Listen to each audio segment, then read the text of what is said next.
Welcome to our special coverage tonight as we are discussing at this moment of uncertainty how Egypt's steady voice anchored in support and sovereignty and stability is continued to resonate as a key pillar in the pursuit of a more secure and a hopeful future for the region at large. And we're really honored to have with us His Excellency Dr. Mongy Ali Badr, Minister Plenipotentiary and member of the UN Association. And together we'll be reading the headlines of today as we have followed here on Nile TV International the UN Security Council session and how it had actually centered on fragility and spillover risks over Syria. How Egypt's tone is understood in order to align with the stability first diplomacy, how Egypt with its balanced diplomacy has been doing a lot and reconciling its emphasis on state stability and sovereignty in Syria. Dr. Mongy, Excellency, thank you so much for joining us here tonight as we follow together the UN Security Council session. Thank you very much, and good evening for you and your viewers. And it's my honor to be with you. This day is, in fact, it's full of evidence, and also it's full of action, even on national level or regional level or international level.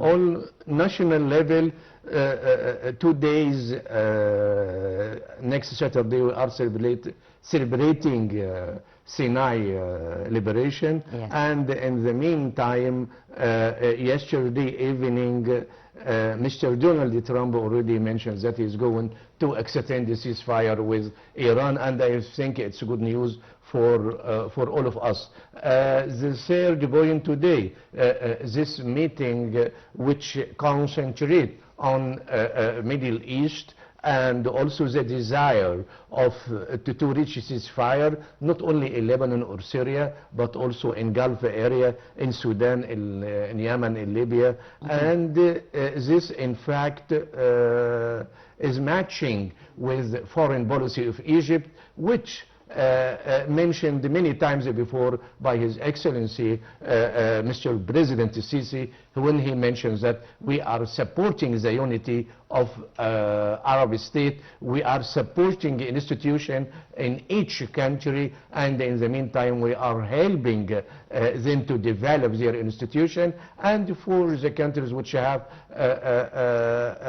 violent or escalation, in fact, Mr. President, he mentioned that we are ready to share in rebuilding or reconstruction of these countries. So it's the Egyptian diplomacy which we use to prove globally and regionally that we respect our word. Whatever we are saying, we are ready to put it in reality. And in the meantime, most of regional power and international power now they consider the Egyptian role in solving the crisis in Middle East. It's very important, and we can play very active role in de-escalation the crisis in Middle East. Yes, definitely, and this is actually what Egypt has been doing. Egypt's steady voice anchored in support and sovereignty to the region at large, and also we've heard Egypt's speech at today's session. We've seen how Syria's transitional authorities are struggling in order to consolidate control. Egypt has been working on achieving a sense of stability definitely in Syria. And now the question is, how viable do you see, Dr. Mongy, this sense of current transitional government's model in Syria vis-a-vis the different developments that are happening and amidst what has been presented in the session earlier today?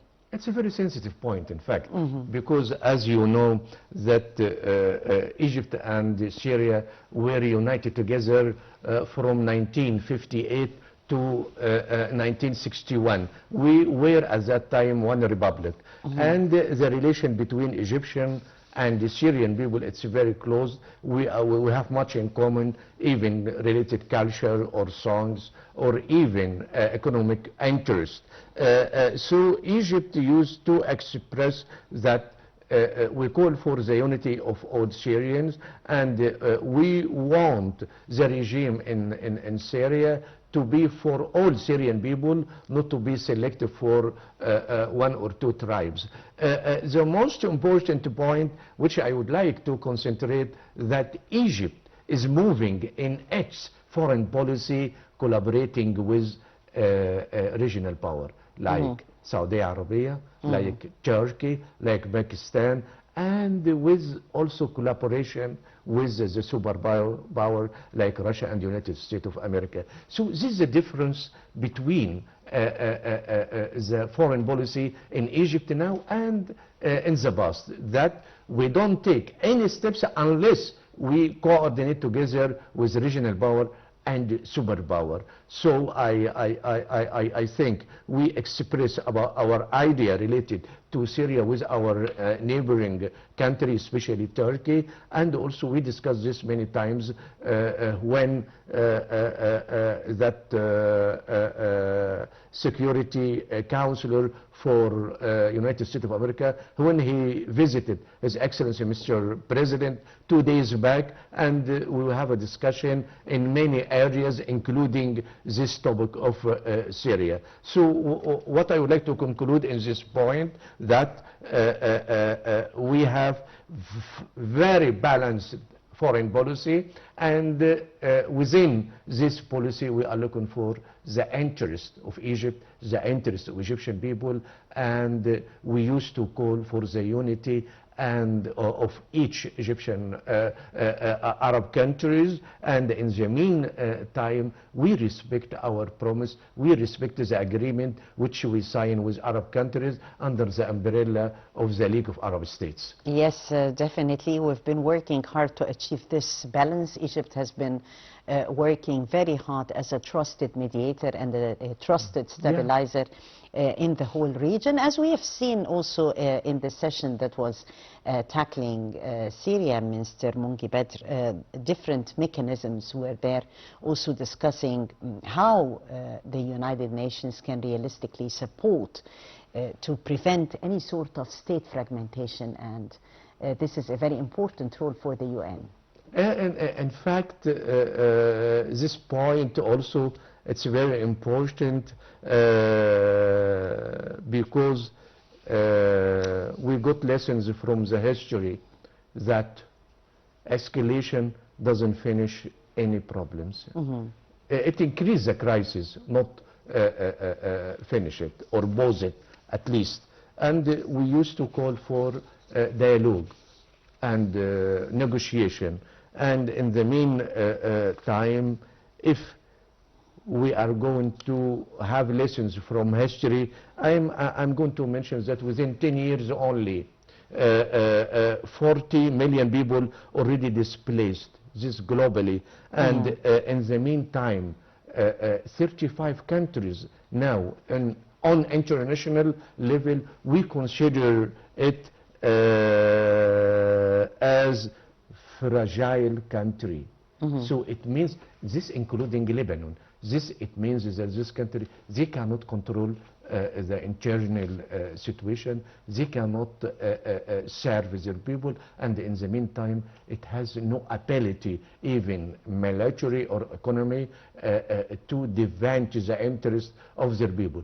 35 countries globally, it's a very big number. I think we can presume from this point that the international order, which we are living under the umbrella of this order, failed completely to develop this country, because if we have 195 or 94 countries member in UN, 35, it's a big percentage, in fact. This will lead us to another point. Would you think now that we are going to say bye-bye to the unipolar international system, and we are going to go to multi-polar system? So which country is going to lead beside the United States of America?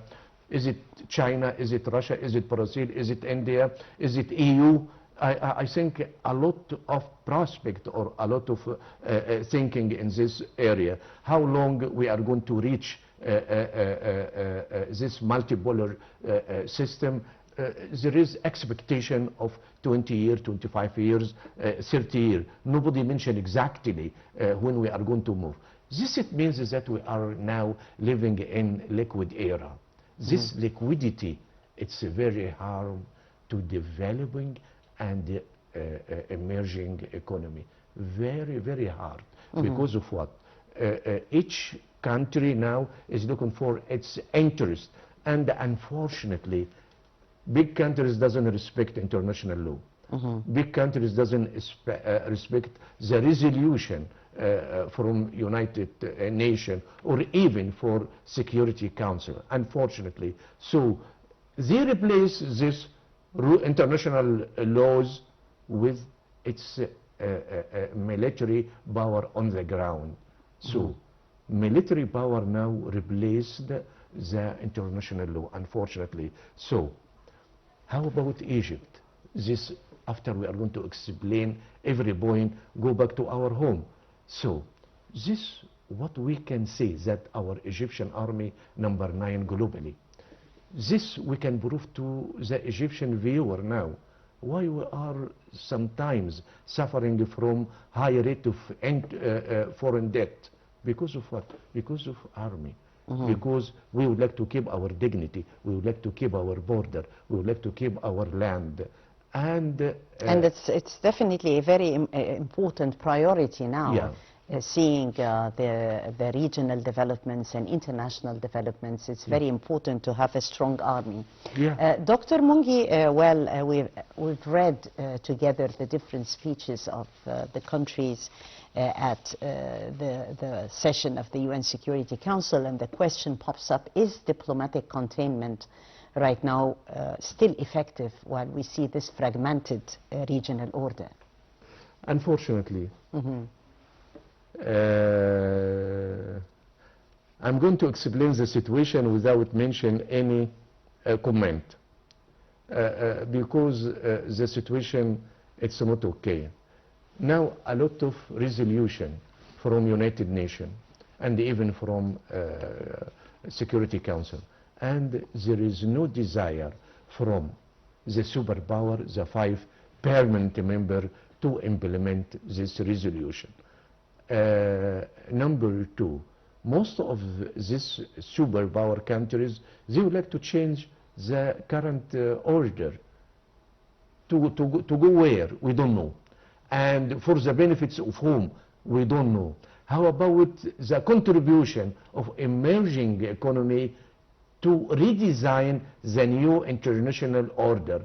Nobody knows. But unfortunately, United States of America, under the ruling of Mr. Donald Trump, they would like to do one thing: how they maximize the interest of American man or American people. This is his goal, this is his desire, this is even foreign policy, without respecting the tradition and without respecting the UN resolution. Would we think that other superpower is going to follow United States of America? We don't know, but we hope that for the new election of Congress coming in November, to make a balance between Republic and the Democratic parties, to have a balance and to put some restriction on the behavior of President of United States of America. Maybe at that time we can talk very clearly about the respect of international law, about our interest as emerging economy, about the future of the international order itself. Before that, believe me that every day we are going to listen to Mr. Trump talking morning different from afternoon, and in evening he is going to cancel all what we mentioned morning and afternoon. And this is, it's not the behavior of the president of the most powerful country in economic side or in military side. Another point, in fact, how about Egypt? How about our behavior? We respect our countries, and in the meantime we are working in peace dimension, Yes. globally and internationally. And in the meantime, we respect the sovereignty of all countries, even it's a small or big country. Yes, the region is definitely watching closely, as His Excellency Minister Badr has talked about the U.S. stance, and as Washington talks are going to take place actually today, let me say, arriving after a ceasefire that appears to be fragile, to be conditional, and at the same time strategically timed rather than being deeply rooted. So if we're talking about the ceasefire that has not been deeply rooted, and the timing actually is revealing more about the calculations, isn't it? Yeah, yeah. Ceasefire, even with Iran or with Lebanon, Yeah. it's very important. And all of us yesterday evening were happy because Mr. Trump declared that he is going to extend the ceasefire, which it will finish today. He extend more with Iran. And with south of Lebanon, the situation, it's very bad. Because of what? Since Israel bombed south of Iran, they killed more than 2,000 Lebanon people. Number two, I think a big number of Lebanon, they displaced from south to north. The third point, unfortunately, Israel destroyed most of the infrastructure of south of Lebanon. It doesn't help the Lebanon people, because destroying a country with very bad economic situation and a lot of tribes and a lot of ideas, and even they are suffering from more than 5 years from economic situation, and attacking by Israel with this heavy attack. In fact, it's not accepted, not by Egypt or any country globally. Related to the ceasefire with Iran, unfortunately, it's not classic war. It's an unconventional one. Yeah, it's a hybrid war. This is what we used to call now. War, classic war, which ended by 100% victory. It doesn't exist these days. What we call it's hybrid war. This hybrid war include military action, economic sanction, energy, and even media. I'm going to shed more light about media. Yes. How media is using by Iran, Israel, and United States of America. As you know, that media, it's very important. And this, it used by all leaders globally, because it's very important. It replaced newspaper. Definitely and, one of the weapons used, exactly like Yeah. technology, like AI and more. You know what we called it now? It's narrative wars. Yes, it is, and partly it happens. And we've seen in today's UN Security Council session how it has been centered on fragility and spillover risks in Syria, and how Egypt's tone is always understood to align with the stability-first diplomacy. How does the stability-first diplomacy, Egypt's approach, Dr. Mongy, appears deep-rooted, definitely, in what we call a consistent regional doctrine? Yeah. Okay. How do you see Egypt's diplomatic positioning right now, and within this context? How, what distinguishes it, even when we have heard the Egyptian speech and the Egyptian voice? It's different and has what distinguishes it, this tone, stabilizing tone and balancing tone, rather than other approaches from regional actors. It's Egypt. Our representative in UN, he reflects civilization of 7,000 years. Yes. He reflects the wisdom of our foreign policy. He reflects the ability of Egypt in economic and the military side. And I'm going to conclude this point in what Egypt's message before and during this meeting in New York. Our message to the region, to the Middle East, that No stability without sovereignty. No development without security. Right. No lasting solution without regional balance. As you see, that's 3 no. But 3 no, all of them are very positive, not negative. Yes. So, again, no stability without sovereignty, no development without security, no lasting solution without regional balance. This is our foreign policy. This is our rules. This is our message to our neighbor. In the meantime, we repeat this message again to the superpower, and we mention this, that we encourage the unity of all countries, and we used to help in developing institution inside some fragile countries to develop its performance and to can control the situation in their countries. And in the meantime, we are ready to share in reconstruction in these countries. We have huge experience in this area, and we offer to our brother in Africa and also our brother in Arab countries in this area. We have experience. And also for this point, we are very clear. Instead of escalation, instead of a war, let us go together, hand by hand, to make economic development. Let us go to put peace in reality. Let us forget the war. Because of what,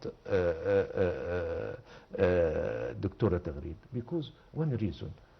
The standard of technology for all these weapons, it's very close to each other. You are going to find that weapons coming from China or Russia or America. Yes. There is similarity. So the big difference which you use to notice in the past, it doesn't exist now. What it means? It means if you attack me, I am going to reply you. Maybe with the same or less in technology. If you are going to hurt me, I am going to hurt you. So for this era, that technology now and IT and AI, artificial intelligence, which is going to control the world, including man himself. So let us be to cooperate together. Let us forget the era of war, because no one win, never. Let us go to peace. Let us go to economic development. Let us to put more attention for our teenage, for the young people, because of what?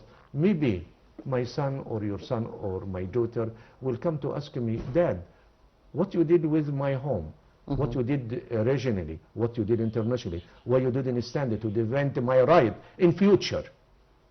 I'm very afraid these days will come to the people to ask me it's about a matter my of home. definitely it's a matter of responsibility. That's why coming today in the speeches of the regional actors came also the humanitarian dimension, which is actually very important. And in what way can it be like a card or a dimension influencing the negotiation process, in your opinion?